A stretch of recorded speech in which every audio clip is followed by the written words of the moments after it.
Welcome to This Week in West Hempstead, sponsored this week by Spiegel Law PC 5168-731-683. Let us solve your problems.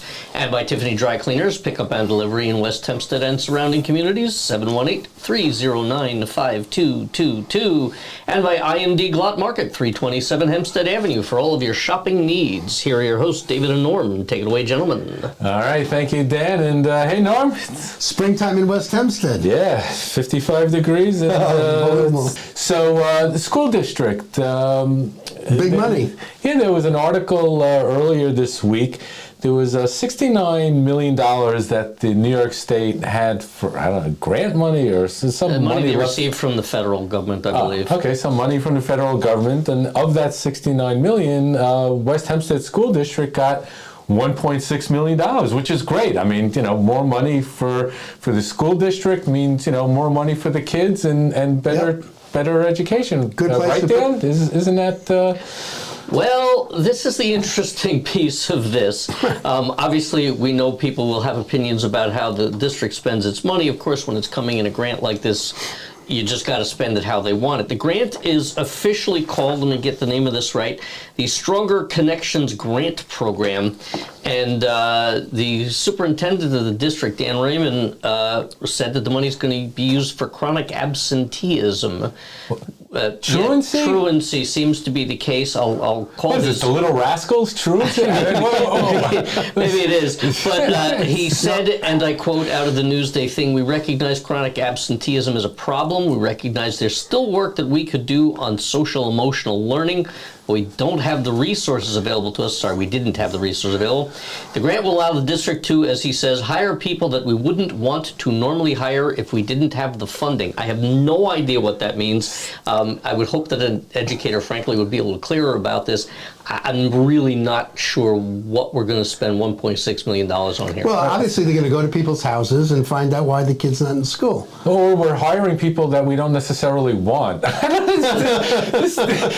need, for that matter. I mean, listen, somebody's got to check up on these kids. I mean, this is a serious problem. It's a peculiar quote, though, you have to admit. It is, you know what, and sometimes, the newspapers do get quotes wrong, but, I would really love to sit down with the superintendent, with Dan, and to kind of flush out a little bit more, what's going on, because it just sounds strange. I mean, you get this money, maybe this isn't the best usage, or maybe it is. I really don't know.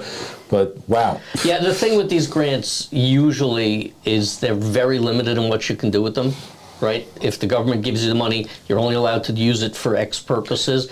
I don't know that we're suffering from a giant truancy problem that demands this, but, the money comes in, I guess we'll find a way to use it. Yeah, you don't say no. Yeah, you never say no to money, especially if you got to knock on doors and... chase people down. Yeah, wow. So Liquidators. Liquidators, yeah. Finally, we got some action. We got some holes in the walls. The heavy lift, I think, is well underway with Heatherwood, and they're really starting to ramp up the construction. Yeah, they're repurposing a lot of the brickwork. So we should be seeing some major changes over the next couple of months. Yeah. So I was actually down there a week or two ago and happened to have the camera with me, and there were guys taking the bricks down almost by hand. Yeah, and I got some footage that you can see here I'm putting up right now. And there's apparently, Heatherwood, I didn't realize this, has an office across the street from the site, and they're managing the construction from there. And there was a guy standing outside, and I said, "Oh, you guys are taking this down by hand? Wouldn't it be easier with equipment?" He says, "Major thoroughfare, and they don't want to risk doing any damage if they bring cranes or whatever in to knock the stuff over. If you go to the other side of the building, they've got the heavy equipment, but they're literally taking the brick down by hand. A couple of guys up there with, jackhammers and sledgehammers and whatever." Yeah. So, which is also an interesting question. On Hempstead Turnpike, are they closing down the sidewalk, or, to Dan's point, are they put up scaffolding, and or are they just so careful that they'll build a shed when they're ready to take down the brickwork. Okay. Well, yeah, there you go. So things are rocking and rolling in the the old Liquidators area. Yeah. So looking forward to that, and I'm sure our good friend Neil at Bagel Craft, has got to be, looking at some new business because he's got a bunch of construction workers in the area, so it should be good. That'll be good for business up and down the avenue. Absolutely, and perhaps this is now a good time for us to take a commercial break. Tiffany Dry Cleaner is ready to handle all your cleaning, laundering, and dry cleaning needs. We offer free pickup and delivery Sunday to Friday in all communities. Give us a shot. And we're back. So Norm, you got this flyer in the mail, the Department of Parks and Recreation. This thing is great. It tells you about all the exciting things that you can do in Hempstead, and really fantastic. Well, guess what? It seems like they're going to have to redo this because Hempstead is voting to change all the pricing, and basically they're going to be increasing fees to the parks, fees to the pools, fees to the beaches, pretty much fees to everything. So a lot of the fees haven't gone up since 2016. So I can understand why they're pushing some of the numbers, but there are over 100 fees that got increased. Am I right about that? Yeah, about 100 fees, and we're looking probably general increases of about 9 to 10%. So Right. So you had inflation. It was pretty serious over the past couple of years, and everybody's getting hit. Yeah, listen, at the end of the day, there's still a budget deficit, and Town of Hempstead has plugged some of that with their $56 million reserve to help close it, but they need other methods as well. Let them not raise any property taxes or any homeowner taxes. User fees are the fairest rate. Yeah, you know what? You got to pay 9-10% across the board. Pretty much everything inflation-wise. So, but there are some fantastic programs in the Parks Department brochure. All kinds of things from art to exercise and sports. Take a look at it. Yeah, I think the question, of course, that Adam would be asking were he here is, well, you just raised the fees on Echo Park Pool. Was that our 10%?